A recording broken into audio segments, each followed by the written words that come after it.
So sa video na to, pag-uusapan natin ano nga ba yung mga social media platforms na ginagamit ng mga business owners na nag-grow online. So isa-isahin natin yan in this video. Hello guys, my name is Coach MC and you are watching The Business Mentors.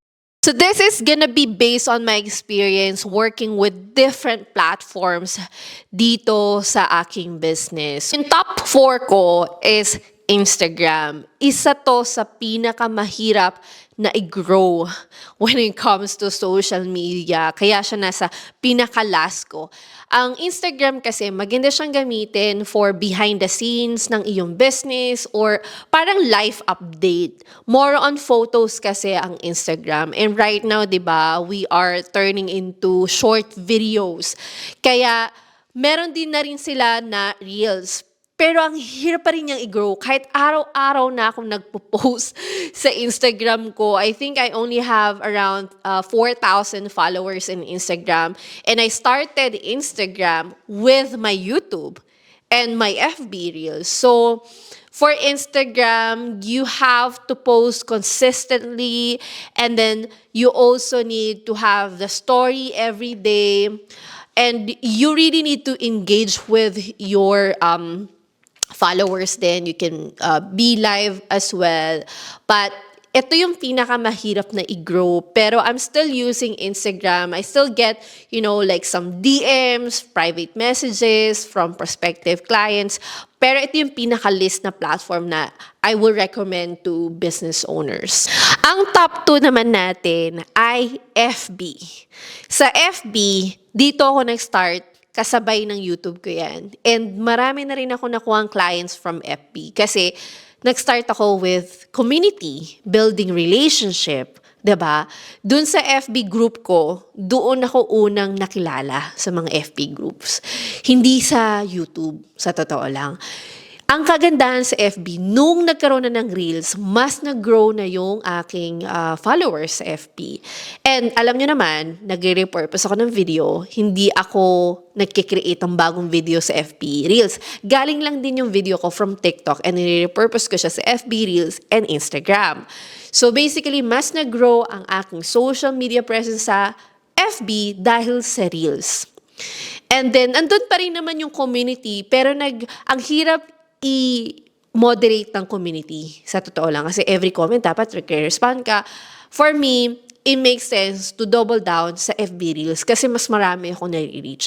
Pero ang kagandahan sa FB, may Reels ka, may community ka, meron ka ding FB page where they can message you. Kaya ako, ang dami kong laging messages sa FB page ko. Nanggagaling sila sa Reels ko or sa aking group. So, maganda din gamitin ng FB for live events, ganyan. Lagi ko yung ginagamit. Every weekend, nagla-live ako lagi. So, I will recommend FB dun sa mga nag-start, diba? At ang clients kasi, laging nilang hinahanap FB page, diba? Kung ikaw isang business at wala kang FB, I feel like hindi ka legit na business, diba? And of course, for FB, ang lagi nyo rin tatandaan na ang pag-business, alam nyo dapat kung saan nakatambay ang mga clients nyo. Yung mga may edad na, may mga FB ang mga yan. So, ang target audience is medyo around 35, 40 years old, 45. FB is a good platform for you. Ang top 2 ko naman, alam nyo na yan, TikTok, isa to sa magandang platform where you can grow your business. Ang dami ng sumikat at naging successful na business owner using TikTok. Andyan na si Colorette, andyan si Rosmar, andyan ang Brilliant, andyan din ang Kangkong Chips. Diyan sila nag-start, guys. Diyan sila nagsimula din na talagang bumulusok ang nilang business. Kaya kung ikaw ay business owner, wala ka pang TikTok, you're missing the opportunity. Diba? And TikTok, ang daming mga magagandang features. May live, may stage, merong duet, diba? Madali lang ang TikTok gamitin. Noong una medyo nahirapan ako, pero as soon as you use the app, you get familiarized with the features. And yun nga, pag TikTok, ang importante dyan, just like what I've shared in this video, ay dapat consistent kayo. 'Di ba? Consistent every day magpo-post lang kayo. So, yun lang yung pinaka-importante when it comes to TikTok. And again, isa siya sa pinakamalakas na channel na pwede mong gamitin when it comes to marketing and getting clients. And our number one spot goes to YouTube.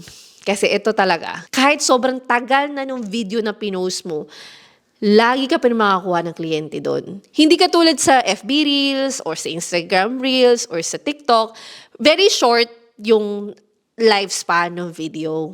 So, pag hindi na relevant yung video, hindi na nila yun mahanap sa search or hindi na magpapapos sa kanilang screen.